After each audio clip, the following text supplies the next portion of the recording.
Jerry Dipaola covers everything Pittsburgh with the Pittsburgh Tribune-Review. Joins us on Sikkim 365 Radio and 365 Sports. Jerry was going to have a Pirates game to cover today, but it got postponed. The weather in St. Louis, right? Yes, it did. The Pirates only got to play 3 games in St. Louis, but they broke out of their slump, the 2-game slump yesterday, and got 15 hits, and they won. They beat the Cardinals 9-4. So we'll see what happens. They got the Cubs coming into town tomorrow, and the weather in Pittsburgh is supposed to be nice for the home opener. So we'll see what happens. I mean, there's not a lot of hope here in Pittsburgh because they got rid of their best players. We still have Brian Reynolds, though, and they just gave to Brian Hayes a big contract through the year 2030, I think. So we'll see what they can do with a watered-down lineup, but nobody's expecting the Pirates to win more than 60 or 70 games this year, to tell you the truth.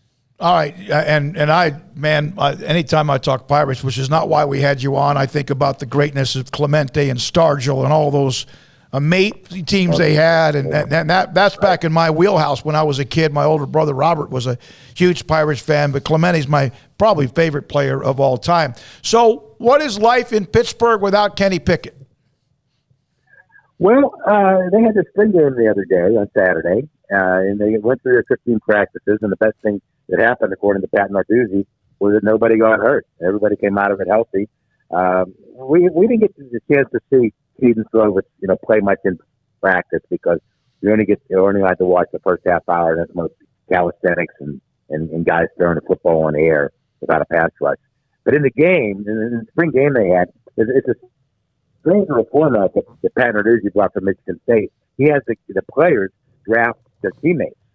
So they draft players on the 2 different teams, and the way it turns out is that a lot of the starters, half the starters on one team and half the starters on the other. In fact, the one team didn't have any starting offensive linemen at all, and that was the team Slovis was on. So he really didn't have much of a chance to do anything because he had backup offensive linemen trying to protect them. And Jordan Addison didn't play at all. In the Blitnikoff winner, Narduzzi was taking no chances with him, getting him hurt in a meaningless game. So he didn't play at all. Slovis, all I know about Slovis is that he was a big-time recruit coming out of Arizona. USC was touting him for Heisman consideration before the 2021 season. He got into some injuries. Of course, they fired their coach. But he ended up in 3 years at USC. He threw for over 7,700 yards, and just 50-some touchdowns. I think it was maybe 59 touchdowns. So the guy has some ability. He knows offense. New offensive coordinator this year, Craig Smoak Jr. takes over from Mark Whipple, who went to Nebraska. And Cignetti is a former good offensive coordinator, so he knows the drill a little bit. Plus, he was in the NFL for a lot of years. He tutored Eli Manning with the Giants, Aaron Rodgers with the Packers. So they're excited about having him tutoring Keaton Slovis. And, Nick Patty is still there. You guys remember the Peach Bowl where Nick Patty played it, and when Pickett opted out and didn't play, Nick Patty started that game, and he was running for a touchdown early in the game, dived for the pylon to try to score. He did score, but in the process, he broke his collarbone. Mm-hmm. Surgeons on the very next day, New Year's Eve, took care of that, and he is competing for the job. And right now, Narduzzi is not ready to name a starter. He probably won't be ready to name a starter until sometime in August. Yeah, Nick Patty, that's an interesting little quarterback battle there. And there's so many changes going on despite the fact that as you mentioned, they've got their best weapon back outside of the quarterback there. But when it comes to Frank Cignetti Jr. and him taking over for Mark Whipple, how different does it appear, at least on the surface right now? How much change is being required of some of these guys offensively? Well, it looks like that they're going to emphasize the run game much more than Mark Whipple did. And I'm not blaming Whipple for not emphasizing the run game because he had a Heisman Trophy finalist as his quarterback. He wanted his quarterback to be throwing the ball to a Blitnikoff winner, with Jordan Addison. So they connected 100 different times, 100 receptions last year for Addison. But this year, with Pickett gone, I think you're going to see more of the run game. And they're pretty well stocked at running back, to tell you the truth. Again, Canada is back. He was leading last year with 600 to 700 yards. Vincent Davis is a good scat back who can get the ball out of the backfield and make some people miss. And Rodney Hammond Jr. He was sort of a closer last season. So I put him in the fourth quarter And he would carry the ball and grind out some first downs to grind out the clock at the end of the next game. And then in the spring game, they got another guy that stepped up, Daniel Carter, who's been around the team for 4 years.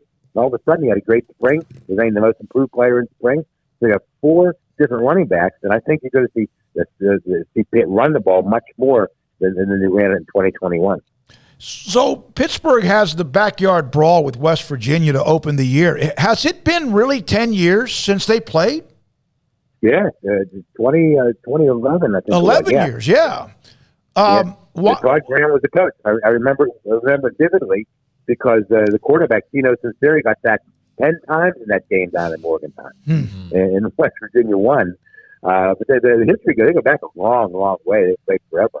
And, of course, the big, one people talk about is a 2007 game where Pitt knocked off the number 2 team in the country, and the Mountaineers were number 2, getting ready to go to the Fiesta Bowl. Pitt knocked them off 13-9 with a team that ended up 5-7 that year.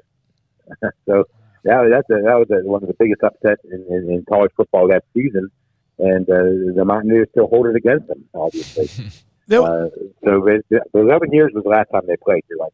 Yeah, this will be the 105th meeting, and we see a lot of rivalries that have been discontinued. Nebraska, Oklahoma back last year after the changes in the conference and realignment. Why did they stop playing? Pardon me? I'm sorry? Why did West Virginia and Pitt stop playing? Well, different conferences. Well, I know, but I thought they would continue that as a non-conference series. Well, Pitt Penn State just stopped playing too. Yeah. That was also a big rivalry. But Penn State, claims they don't have enough room in their non-conference schedule because they play 9 conference games in the Big Ten. The Big 12 and the ACC only play 8. But for some reason, Pitt and West Virginia just never got together to schedule a game. But they get together, for the next 4 years.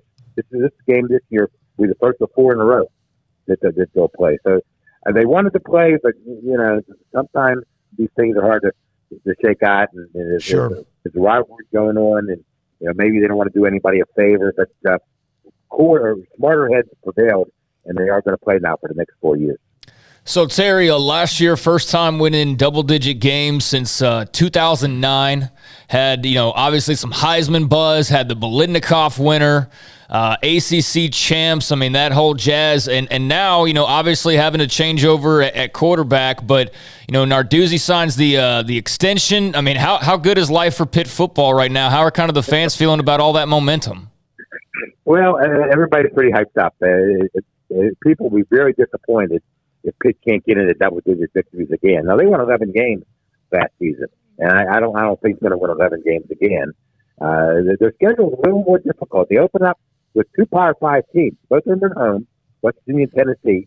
But they don't play Clemson this year either. But they have to play Miami on the road, North Carolina on the road, and Virginia on the road. Three teams they played at home last year. Probably the 3 toughest conference games going to be on the road. And the defense looks good, though. They have a lot of guys back on defense. Elijah Kansas, defensive tackle, with a third-team All-American. Savasier Dennis, a linebacker, with a second-team All-ACC player. Guys make a lot of plays. The defense and the secondary has everybody back except Damari Mathis, the cornerback, who's probably going to be a 3rd or 4th round draft pick in a couple weeks. But everybody else is back. So there's 17, all the way, 17 starters back.